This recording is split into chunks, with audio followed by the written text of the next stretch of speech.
So a company secretary is a person who is very much responsible to take care of all the company matters.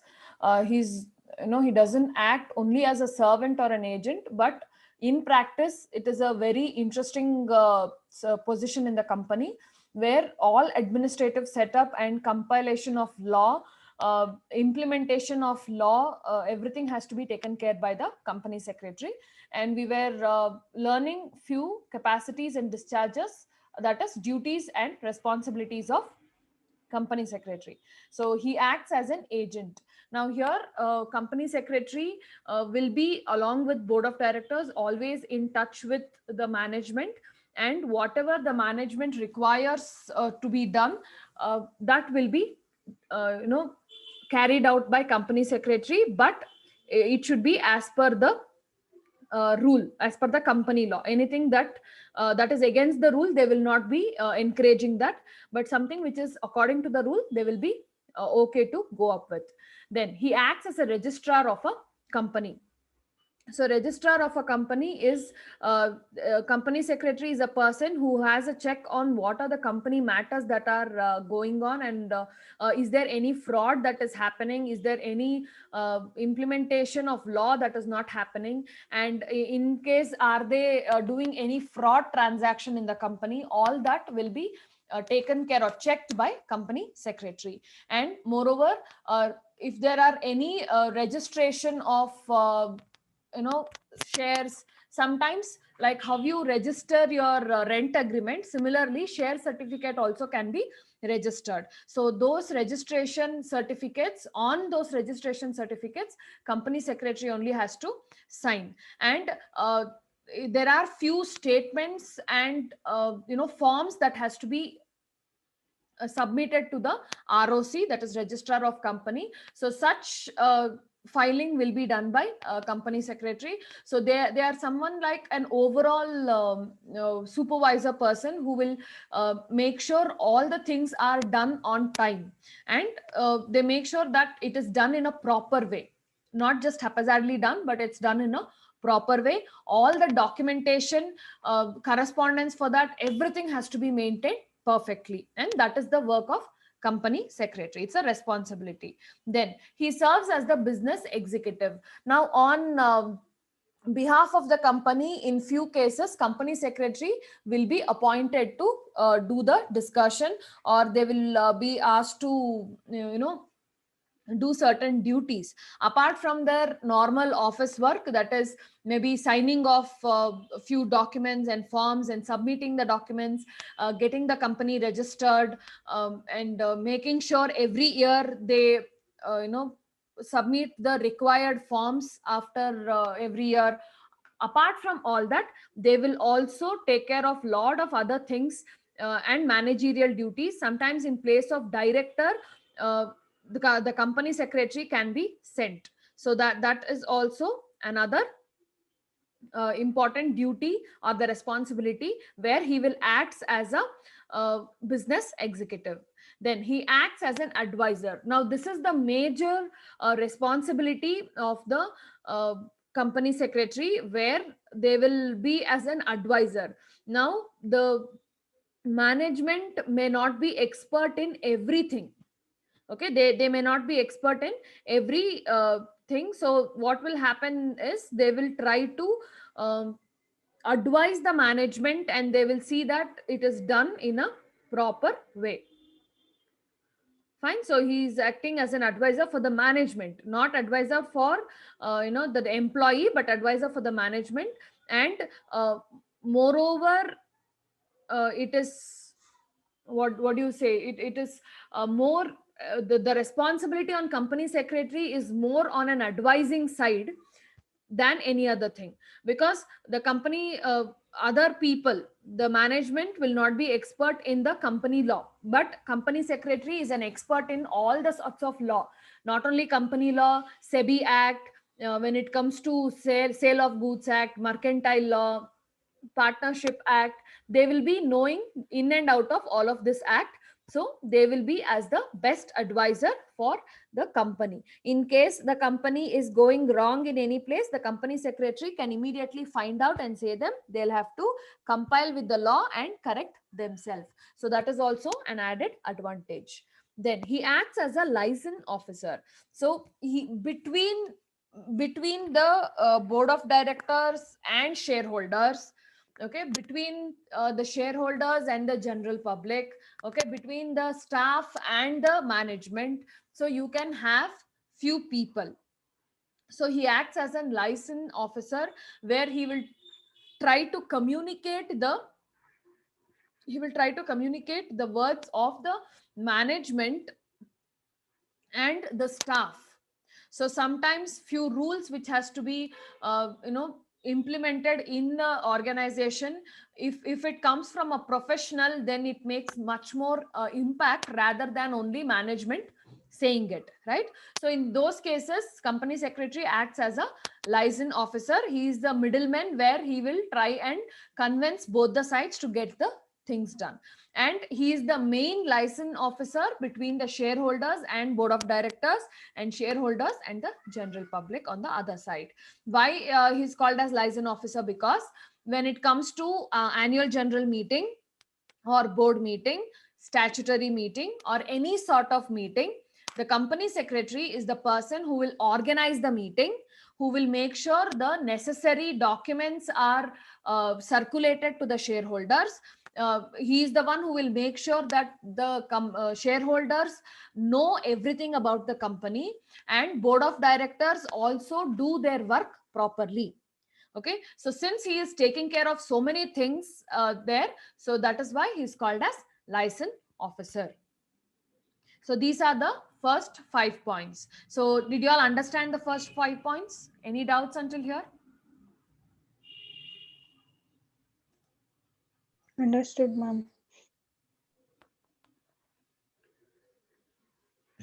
Okay, so moving on, we have he acts as a confidential officer. Now, confidential officer is the person who takes care of the business information in a very secret way. He doesn't reveal it to anybody, any other company. Now, a company secretary might work with 4 to 5 companies, but nowhere he can share the information from one company to another company. So that is the confidential officer. So he the major decisions taken by the board of directors, or the major discussions that happen in the boardroom, he is supposed to protect all the business secrets and not leak that out.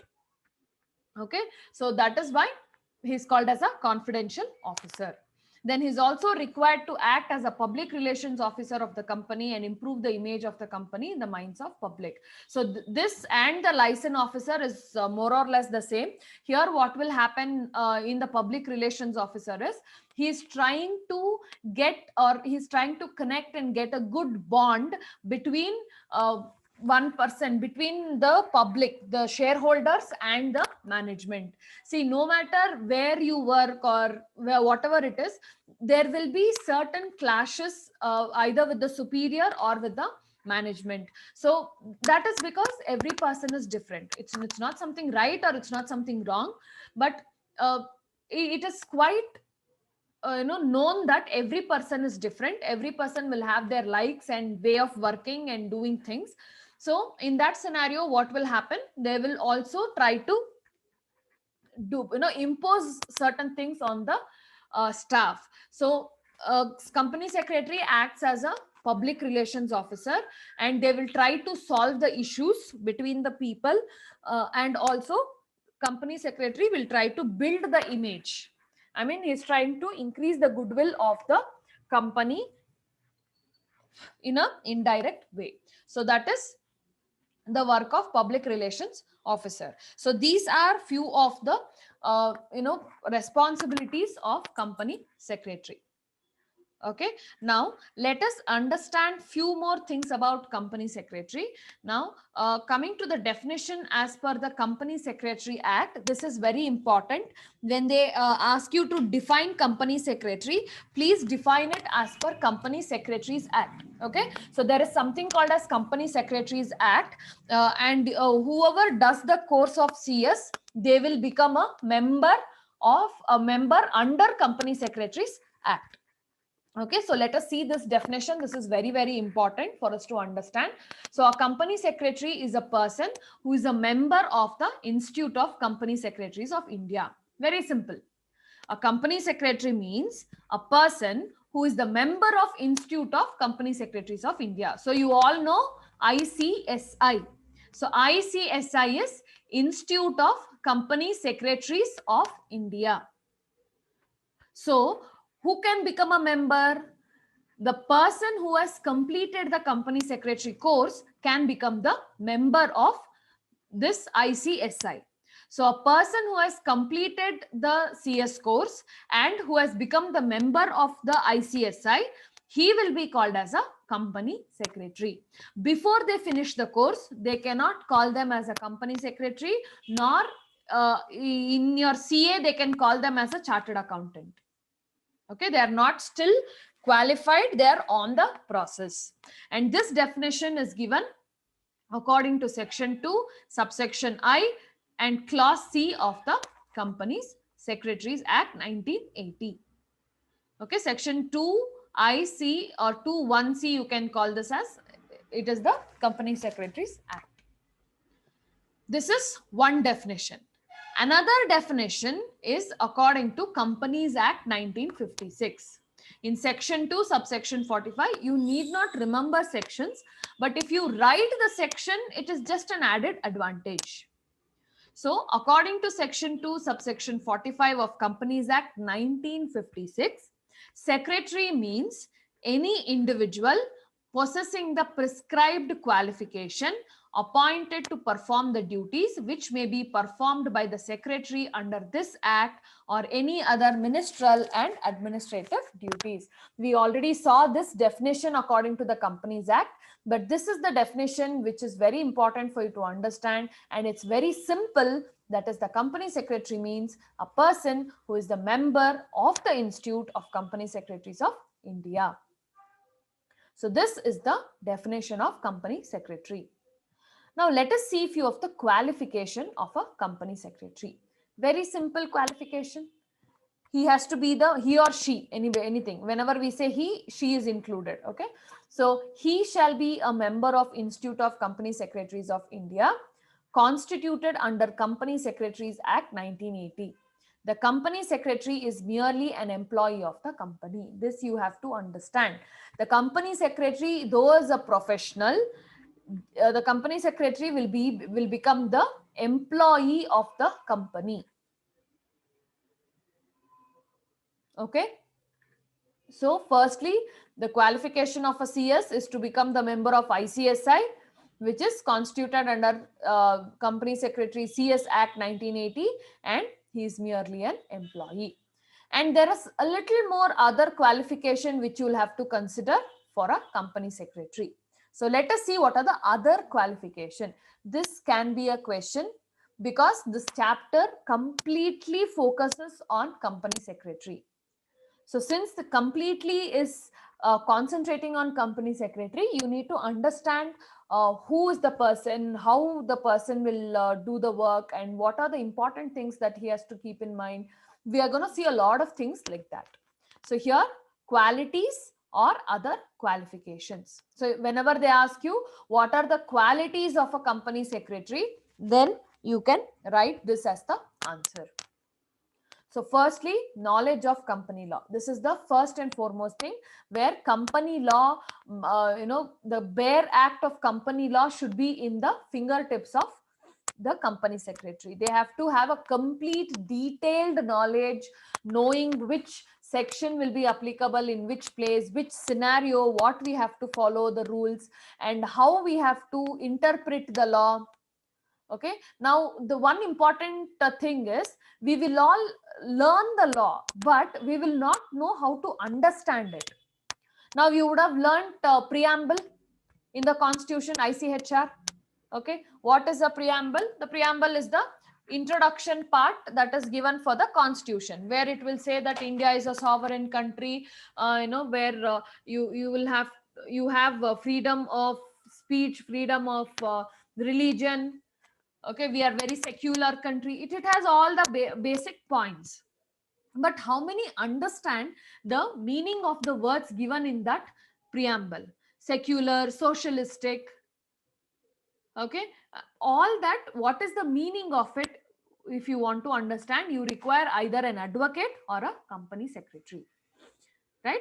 So very, very detailedly they would have learnt about the act,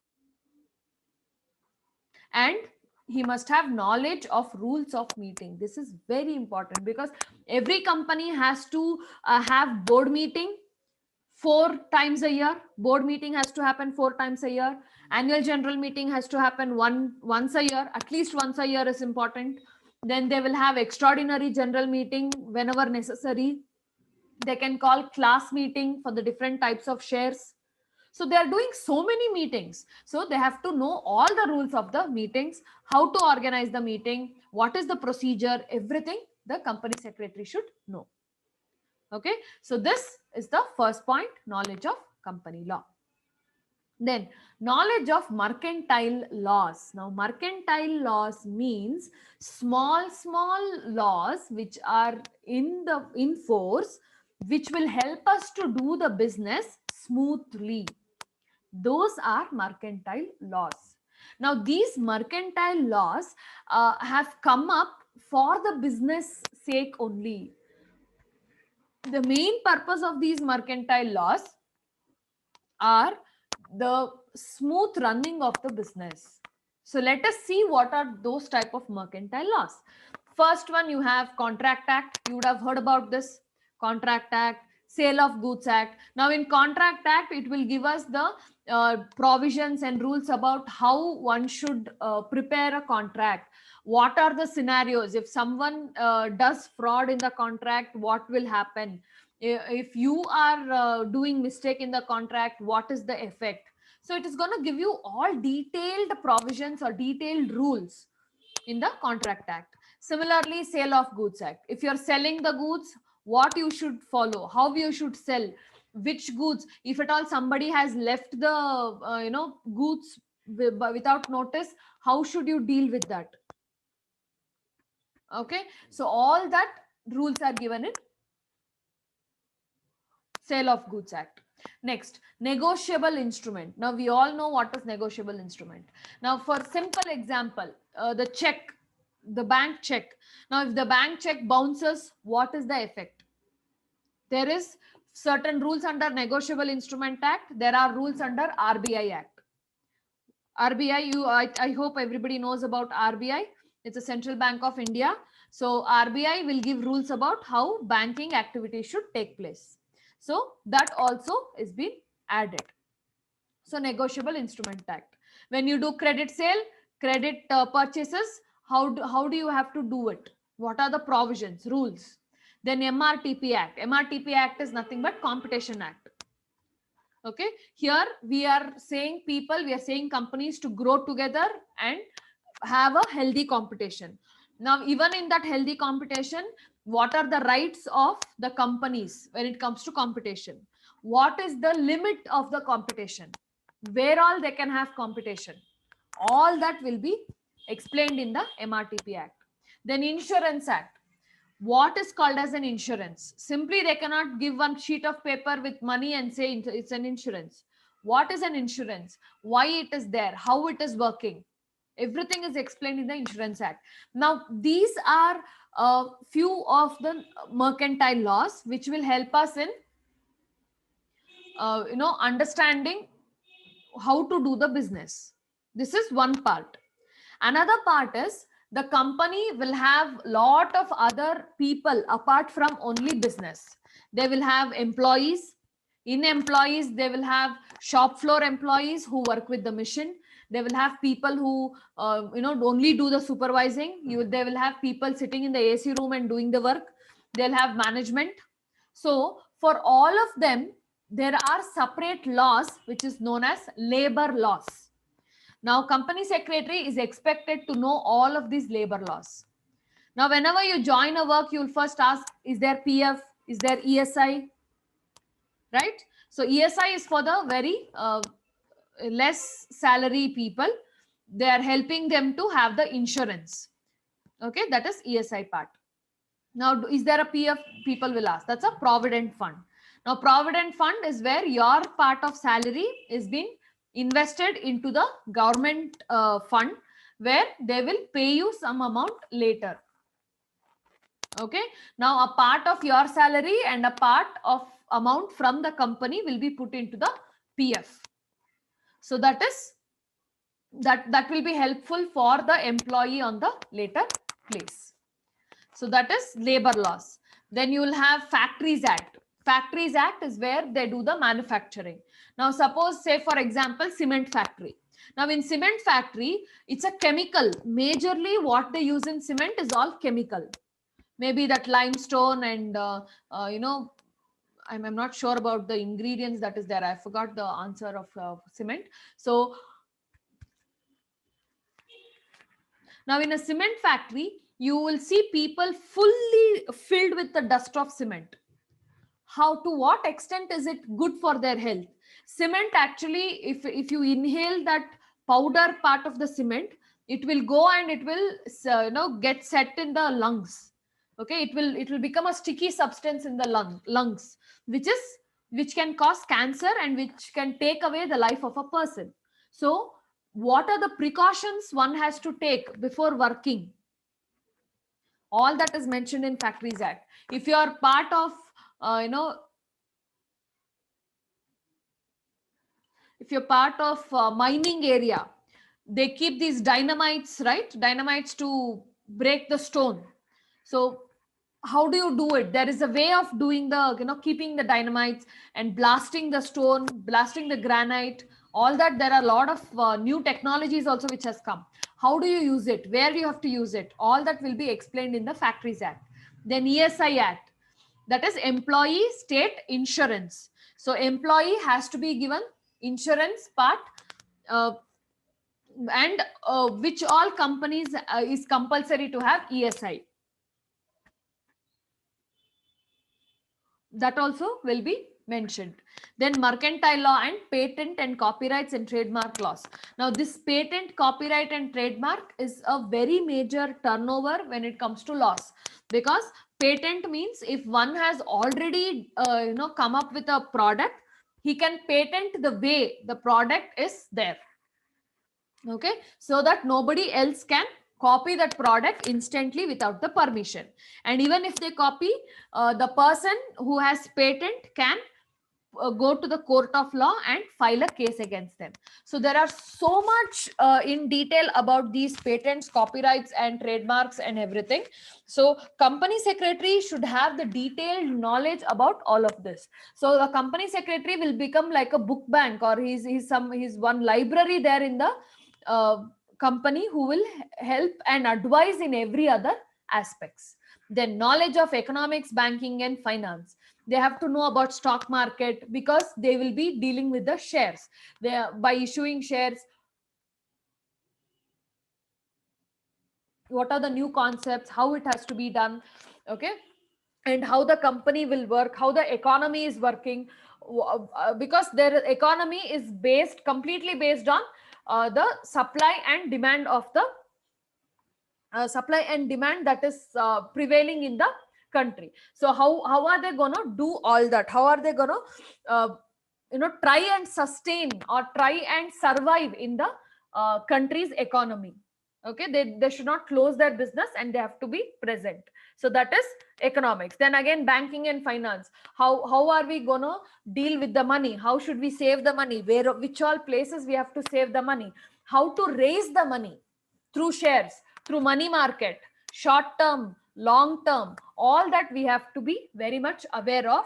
That is the knowledge that the company secretary should possess. Then knowledge of accountancy and taxation. So this is not expected completely, but accountancy and taxation is very important part of every business. So the basic rules, the basic information about the taxation, all this has to be known to the company secretary. Apart from that, how do they practice uh, all that in income tax, how do you file the returns for the company, what all should be considered, and how to pay the sales tax. Now you have GST, so that also GST is also compulsory to be known by the company secretary, because there will be certain rules connecting to the company law. Okay, so if you see here, excuse me, the company secretary is expected to know company law, mercantile law, labor law, economics, banking, finance, accounts, and taxation. And there are some more points. Before that, any doubts until here? Are you all able to follow? Yes, ma'am. Okay, good. Yeah, okay, Nisha. So after that, general knowledge. This is again very important. What is currently happening in the country? If we no matter stick to the only laws, also it will not help. According to the current scenario, where I have to apply the law, that has to be understood by the person. So that is the general knowledge. What is the economic condition of the country, how how the company should socially relate to the shareholders. If the shareholders are suffering by not getting the amount from the company, and company secretary makes fun of the shareholders, that is not correct, right? And that will not give a good impact or good view on the company. So some normal general knowledge is supposed to be there for the company secretary. Then proficiency in language. Proficiency in language is, if at all they learn foreign language, it's an added advantage. Nobody will force them to do it. If they know English well, that is much better, that's more than enough. But since the company secretary might also want to have a friendly relation with other foreign companies. Now if at all we take a company like Infosys or Reliance or Wipro or Tata and ITC, now they have certain branches in other countries also, right? So if at all they have learned foreign language, it is an added advantage, so that will help them to communicate well in the local language of the particular place. So that is the proficiency in language. But proficiency in English is must for a company secretary, because for more of the formal conversations, English is the communication language. Okay, so that is proficiency in language. Then impressive personality. Now company secretary is a person with a good IQ. He has to have presence of mind, he should not be absent minded, he should know what has been done in the company, and they should be unbiased. Unbiased means they should not be favoring the company, nor they should be favoring the opposite company. So they should only stick with the laws and the constitution that has been given. They should be smart. Now this impressive personality of a company secretary will always make things much clear to the people, and they'll have to be bold enough to talk about lot of things. So these are few of the qualities of a company secretary. These are other qualifications. The major qualification is company secretary course has to be finished, and they have to be the member of ICSI, and apart from that they have to have knowledge about all of these things. Clear? Yeah. So let us understand how a company secretary is appointed in a company. Firstly, so first company secretary appointment will happen during the formation of the company. Why? Because company secretary is a person who will take care of all the work what we saw in the formation of a company. Drafting MOA, drafting AOA, drafting prospectus, and helping in selection of name, which are the best names that you can keep for a company, running in and out for a registrar of companies, okay, getting all the necessary documents prepared, all that has to be done by the company secretary. So the promoters of the company will first appoint the secretary who will help them in doing all the necessary work for the registration.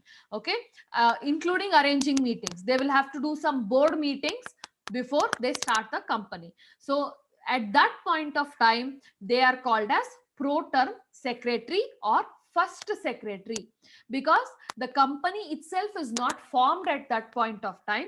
So they will just hire a professional. At that point of time, it's only hiring a professional to get the work done. So they are called as pro term before the company started. So they are pro term secretary or first secretary or secretary for time being. Okay, and this person's name, this first secretary name, will be included in the AOA of the company, because in the AOA of the company, at the end they'll have to write drafted by, and they'll have to put the name of a company secretary. So this first secretary's name will be put in the AOA of the company. And then after that, the board of director has power to appoint a regular secretary by passing a resolution. So usually what they do, this secretary, this company secretary or the first secretary, this secretary only will be appointed in the company. Usually it will be appointed in the company by passing a resolution in the meeting. So when they do the first statutory meeting, so if you remember, statutory meeting has to be conducted after 1 month but before 6 months of starting the company. So in that case, they will have to appoint the regular secretary. They will pass a resolution and they'll say, see, this is the company secretary who will be working. So the first secretary appointed by the promoters may or may not be appointed by the board. So there is an option. There's no compulsion of taking the same person, but usually they will just take the same company secretary. Then, if the board of directors decide to appoint another person after incorporation, the first secretary can't issue the company. So here, if at all they want to appoint some other person after incorporation, the first secretary cannot do anything about it, and they'll have to just leave. Then, but even when they don't want to select them, right, they have to inform them before. Now, this company secretary, the first secretary, would have done so much work for the company. Registration work and all is so much to do. Now, suppose if they are not taking that secretary later, they are not making them as the permanent person of the company, then they have to inform the secretary well before. Okay. Why they have to inform well before? Because they can check for the other job. If they don't give prior notice, then the company secretary can claim, or they can take them to the court for the damages. Okay, so that is what they are trying to protect the company secretary here from the different mindsets of the management. So if you don't want that first secretary to be there, you just have to inform them before so they can make their arrangements.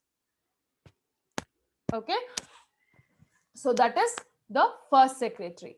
Now let us see the general procedure of appointing a company secretary.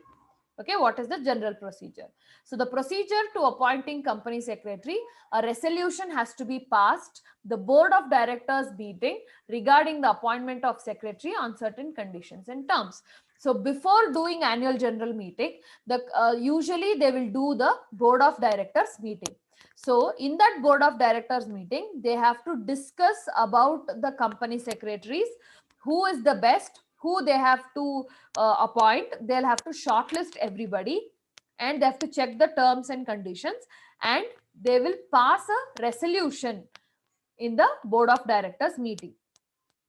Okay, and once they pass the resolution for the appointment, then the particulars of appointment must be filled in duplicate with a registrar within 30 days of appointment. So once you are appointing the company secretary, within 30 days of the appointment, you have to fill the form to ROC. Now ROC will have the track of who is the company secretary working in which company. Okay, so within 30 days, in 2 copies, duplicate means in 2 copies, they have to file the details of the appointment. Then notify the secretary function in any other company, he should inform the other company within 20 days of his appointment. So now what happens is, if at all the company secretary is working in two companies, then the company secretary has to inform the other company that he is also working as a company secretary in so and so company. Now let's say, for example, there is a company secretary who is working in Reliance Industries. Okay, now the same company secretary has also joined, let's say, ITC. So the company secretary has to inform in ITC and as well as Reliance Industries, saying that they are working as company secretaries in these different firms. So within 20 days, they have to inform. Then any director interested in the appointment of secretary, director has to give his consent. So if there is any problem on appointment, they have to check on the problem. And if everybody is okay with the appointment, then they can give a consent. They can say, yes, we are okay with this person being the secretary. Then if any director or the relative of the director, he is appointed as a secretary of the company, a special resolution has to be passed at the general body meeting for such appointment. First of all, a relative of a management cannot be as the secretary of the company. Okay, in maximum case they don't accept it, because it will form a biased opinion. There can be a chance of favoritism, so they don't give that chance in many cases. But a special resolution has to be passed, where if the shareholders are also okay with it. So if you see, it's a general body meeting, so even if the shareholders are also okay with it, only then they can do the appointment of this company secretary, where if it's a director or any relative of a director becomes the secretary. So this is the general course of appointment of a company secretary. Firstly, in board of directors, they have to pass a resolution, and then they have to inform ROC within 30 days of appointment. Then the company secretary has to inform in the other companies wherever he is working within 20 days of appointment, and all the directors should be okay with the appointment of company secretary. And then there is another option, if at all a director becomes a company secretary or the relative of a director is a company secretary, they have to pass a special resolution. Okay, so that is the process of appointing a company secretary. Understood? Any doubts?